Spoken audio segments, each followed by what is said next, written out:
최근 뜬금없는 중국의 풍선이 그렇지 않아도 불안했던 미국과 중국 관계를 흔들고 있습니다. 얼마 전 미국은 사우스캐롤라이나주 앞 대서양 상공에서 발견된 중국의 풍선을 문제 삼아 토니 블링컨 국무장관의 중국 방문을 전격 취소했는데요.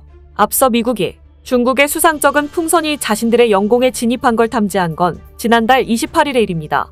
해당 풍선은 그 자체로는 군사적 가치가 높지 않은데 내구성이 형편없는 데다 속도가 느리고 탑재 중량이 적어 실을 수 있는 장비가 별로 없기 때문입니다.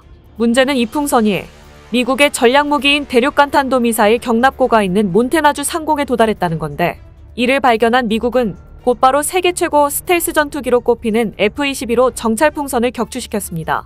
중국은 이 풍선이 민간용 기상관측 풍선이라고 주장하지만 미국은 탑재된 장비가 무엇이었던 간에 상관없이 사실상 스파이 풍선으로 간주하고 있는데요. 그것도 그럴 것이 중국의 풍선 경로를 보면 수상적인 행적들이 연이어 포착되고 있어 중국의 주장이 허구일 가능성이 매우 높아 보입니다.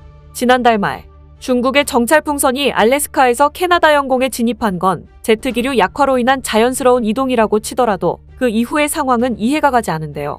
실제로 캐나다에서 미국 본토 아이다호 북쪽 영공, 뒤이어 사우스캐롤라이나 앞 영공까지 중국 정찰 풍선이 훑고 지나간 건 온건 기류에 의한 경로로 보기 힘들며 중국의 의도적인 경로 수정이 있었을 거란 분석이 나옵니다.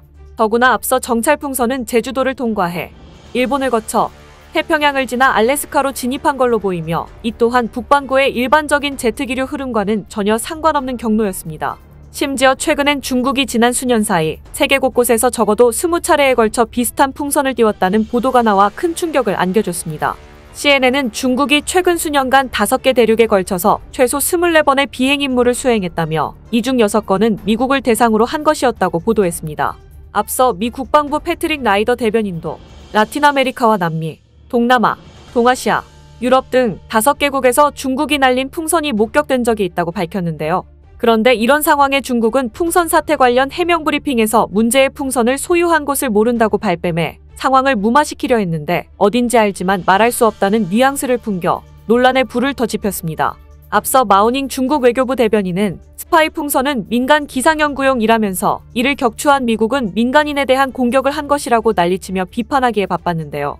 그런데 이튿날 이어진 브리핑에서 미국 기자가 풍선이 민간 비행체라고 했는데 그럼 중국의 어떤 기업 거냐고 허를 찌르자 중국은 이내 이상한 변명을 내놓았습니다.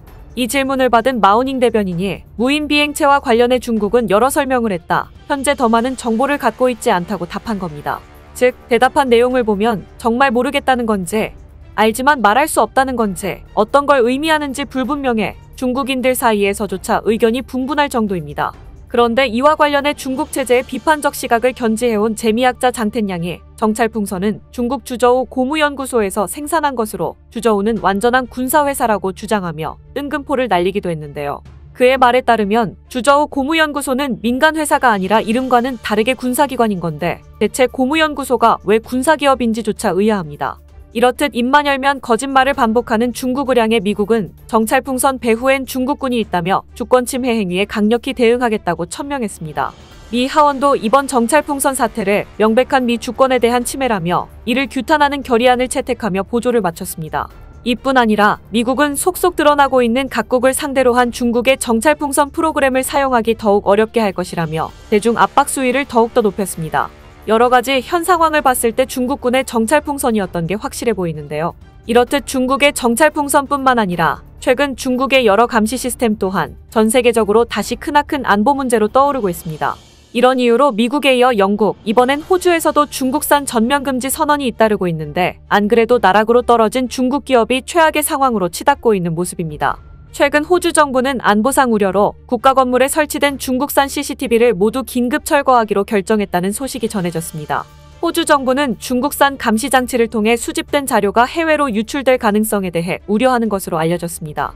현재 호주 국방부, 외교부, 법무부 등 핵심 정부청사의 하이크비전과 다후아의 CCTV가 1000대가량 설치되어 있는데 이들 기업은 중국 공산당과 밀접한 관계가 있다고 파악되고 있기 때문입니다.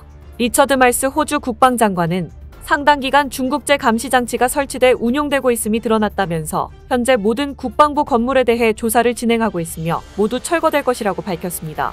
사실 세계 영상감시 시장 양대 산맥으로 유명한 하이크비전과 다후아는 모두 중국 기업인데요.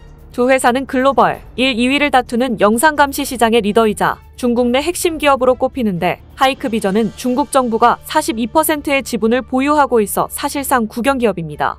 그런데 이들 기업이 미국, 유럽, 중동에 이르기까지 전 세계 CCTV 시장을 거의 장악하면서 문제가 불거지기 시작했습니다. 전 세계 인프라 시설을 접수한 곳곳에 퍼진 중국산 CCTV에 찍힌 영상이 백도어를 통해 중국으로 유입될 수 있다는 의혹이 제기된 겁니다. 실제로 하이크비전과 다후아는 중국 국가정보법에 따라 중국 정부에 각종 정보를 제공할 법적 의무를 지고 있기도 합니다. 앞서 미중 무역전쟁 당시 화웨이는 물론 하이크비전과 다후아도 미국으로부터 제재를 받기 시작했는데요. 미국 기업들은 기술이나 부품을 하이크비전과 다후아에 판매할 수 없게 된 건데 미국의 제재 대상이 된 하이크비전과 다후아는 곧바로 오픈 네트워크 비디오 인터페이스 포럼에서도 퇴출되기도 했습니다. 이로써 온비프가 개발하고 발표하는 기술과 툴에 접근할 수 없게 되면서 두 회사 모두 온비프의 공식 적합성 인증을 받을 수는 없게 됐습니다. 이렇듯 미국이 하이크비전과 다후아에게 제재의 손길을 뻗친 건 하이크비전과 중국 공산당과의 관계가 아주 밀접하다 못해 한몸이라고 봐도 무방하기 때문입니다.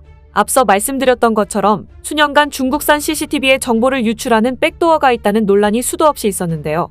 CCTV에 숨겨진 백도어는 통신장비처럼 심각한 보안 위협을 초래하는데 단순 영상정보 유출을 넘어 기업과 산업, 기밀 유출 통로로 악용될 수 있어 국가안보까지 연결된 심각한 문제입니다. 실제로 한국에서도 중국 CCTV 백도어 논란에 관한 기사도 많이 나왔을 정도로 중국산 CCTV 보안 위협이 실제로 발견된 사례도 있었습니다.